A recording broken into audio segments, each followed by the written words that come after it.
Hello guys, Assalamu alaikum. My name is Rahil Nawaz and welcome to forexustad.com.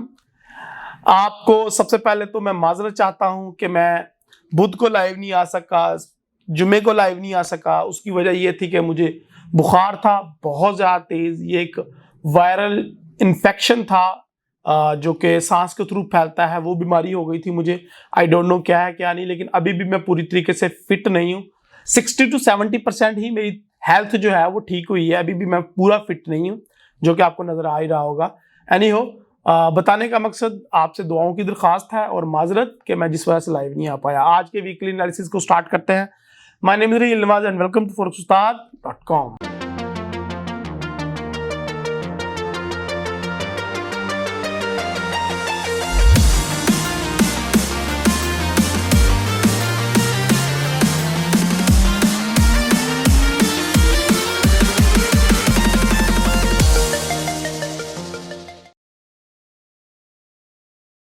अच्छा जी, अगर हम अपने chart पे आ जाएं तो यहाँ पे आपको नजर आ रहा है कि गोल्ड ने पिछले 3 दिन में इतनी ज्यादा बुरे तरीके से बैरिश मूव क्यों की और उससे पहले वो बुलिश मूव क्यों कर रहा था, जिससे हमें ये साइन मिल रहे थे कि अब तो गोल्ड ने जाना ही ऊपर है। बेसिक इसके पीछे फंडामेंटल्स क्या थे? तो पूरी दुनिया के अंदर आपको पता है फोर्स किया जा रहा है कोविड की वैक्सीन के ऊपर, और अमेरिका में जॉब से लोगों को निकाल दिया गया जिन लोगों ने कोविड की वैक्सीन अभी तक नहीं लगवाई थी।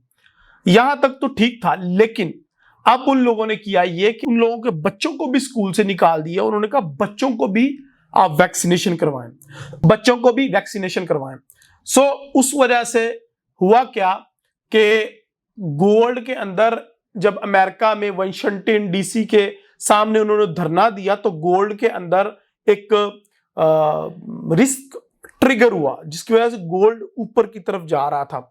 लेकिन जैसे ही बात सेटलमेंट की तरफ आई तो आपको नजर आएगा कि ये जो 3 दिन के अंदर ये बैरिश मूव हुई है, ये उसी का एक हिस्सा था कि जब यूएसडी ने स्ट्रेंथ पकड़ी है और फिर उसके बाद गोल्ड इतना नीचे गिरा है। एनीहो, हम पहले टेक्निकल एनालिसिस करते हैं। सबसे पहले फंडामेंटल को देखते हैं कि इस वीक में कौन कौन सी बड़ी मेजर न्यूज इवेंट्स हैं। अच्छा जी, सबसे पहले तो हमारे पास 30 को कुछ न्यूज़ हैं, इनको हम इग्नोर करते हैं क्योंकि संडे है, मार्केट ऑफ होगी। हम चलते हैं 31 यानी कि मंडे की तरफ, 31 जनवरी। और अब मैं कोई इतनी खास नज़र नहीं आ रही। शिकागो पीएमआई एंड एफओएमसी की 2 मीडियम इम्पैक्ट न्यूज़ हैं, तो खैर इसका कोई मसला नहीं। तो अगर हम 1 फरवरी की बात करें तो चाइना का बैंक हॉलीडे है। अगर हम बात करें आरबीआई रेट स्टेटमेंट, तो ये एयूडी की न्यूज़ हैं। इनके साथ हमारा जो डायरेक्टली यूएसडी का कोई तल्लक नहीं, गोल्ड का है थोड़ा सा।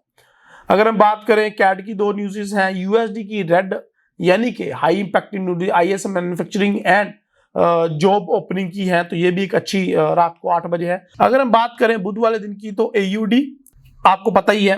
ओपेक की न्यूज़ है जो कि ऑल डे चलेगी। इसके अलावा नॉन फॉर्म पेरोल आपको पता ही है कि हर मंथ के स्टार्ट में होता है, ये जो बुध वाले दिन हो रहा है और ये बड़ी अच्छी बात है। बुध वाले दिन मैं लाइव भी आ रहा हूँ। इंशाल्लाह आप लोग दुआ करें मेरी तबीयत ठीक हो जाए तो ये ट्रेड में आपको लाइव करवाऊंगा शाम 6:30 बजे। उसके बाद अगर हम बात करें कैड की, और इसके बाद हम बात करें जीबीपी की, काफ़ी हैवी न्यूज़ हैं जुमेरात को, और पाउंड के ऊपर काफ़ी मज़ा आएगा आपको ट्रेड करने का इंशाल्लाह। यूरो के ऊपर ट्रेड करने का मज़ा आएगा जुमेरात को, क्योंकि यूरो की न्यूज़ हैं आपके सामने। फ्राइडे वाले दिन कैड की और यूएसडी की न्यूज़ हैं, और आपको पता ही है फ्राइडे को, हर मंथ के स्टार्ट में फ्राइडे को एम्प्लॉयमेंट की चेंज ये न्यूज़ होती हैं, जिसको हम एफओएमसी कहते हैं। अनएम्प्लॉयमेंट रेट है, एवरेज अर्निंग है, तो इस तरह की न्यूज़ हैं। तो ये भरपूर वीक है जी, बड़ा मजा आएगा इस वीक में ट्रेड करने का। अब हम चलते हैं अपने लाइव चार्ट की तरफ, और अब हम देखते हैं कि हमारा जो गोल्ड का मंथली चार्ट है वो कैसे क्लोज हो रहा है। तो ये एक बेरिश कैंडल है जी, जो कि हमें नजर आ रही है सपोर्ट की तरफ जाती हुई।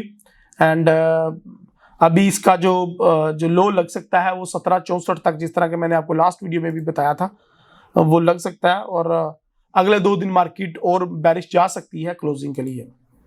अगर हम चले आगे तो वीकली के अंदर ये भरपूर एक बेरिश वीक आपको देखने को मिला, हमें लग नहीं रहा था कि ये बेरिश वीक होगा। एक्चुअली आई एम एक्सपेक्टेड कि ये एक बुलिश वीक होगा, लेकिन अनफॉर्चुनेटली ये एक बेरिश वीक रहा और भरपूर बेरिश वीक रहा ये।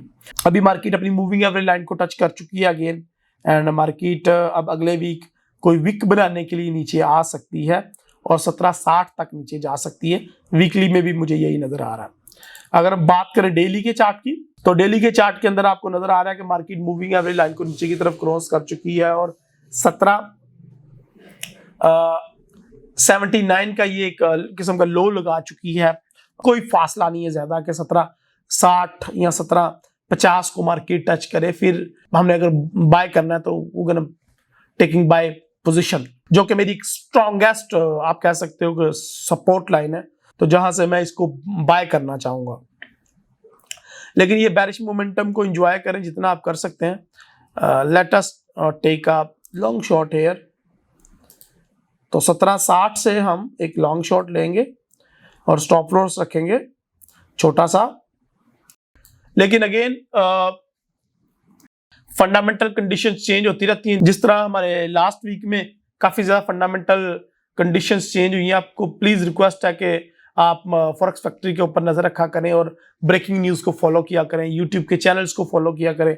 एनीहो, अगर सारा कुछ सही चलता रहा तो मार्केट 1760, 1763 या 1755 के एरिया से ऊपर के जाने के चांसेस है। लेकिन अगर इसी तरह से यूएसडी मजबूत होता रहा तो दिन दूर नहीं है कि गोल्ड जो है वो 1680 को दोबारा टच कर ले। तो खैर ये तो हर एक की अपनी अपनी है कि वो किस तरफ मार्केट को जाता है देख रहा है। खैर अभी जब बुध को लाइव आएंगे तो दोबारा से इस सिग्नल को हम फॉलो अप देंगे कि क्या हमें बाय में बैठना चाहिए या फिर 1680 के लगने का वेट करना चाहिए। H4 की बात करें तो H4 में ऑलरेडी बड़ा अच्छा मोमेंटम बना हुआ है एक बेरिश का, और ये मोमेंटम 1800 से लेके 60 तक मुझे बनता हुआ दिखाई दे रहा है। और अगर बात करें H1 की तो H1 में 1815, 1810 और 1808 तक मार्केट पुल बैक कर सकती है। उसके बाद मार्केट ने वापस नीचे ही आना है 1760 की रेंज में। तो माय डियर फ्रेंड्स, मेरी तबीयत खराब है, ज्यादा बोल नहीं पा रहा, बहुत मुश्किल से वीडियो रिकॉर्ड करवा रहा हूँ। आप लोगों की फरमाइश की वजह से, आप लोगों की दुआओं की वजह से मेरी आपसे रिक्वेस्ट है कि मनी मैनेजमेंट का ख्याल रखा करें। एक वक्त में कोशिश किया करें, एक ही ट्रेड लिया करें, मार्केट से बदला लेने की कोशिश ना किया करें, क्योंकि आपको पता है मैं फेसबुक पे, इंस्टाग्राम, ट्विटर पे टिप्स शेयर करता ही रहता हूँ। अब तो यूट्यूब पे शॉर्ट्स भी डालना स्टार्ट हो गया हूँ। तो प्लीज़ अगर वीडियो लाइक कर देंगे तो मुझे अच्छा लगेगा। अगर आपको पसंद नहीं आई तो डिसलाइक करें, ताकि मुझे पता चले कि आपको वीडियो अच्छी नहीं लग रही, ताकि हम इसको मजीद इंप्रूव कर सकें। लास्ट में रिक्वेस्ट है, अपनी दुआ में मुझे याद रखें। अल्लाह हाफिज।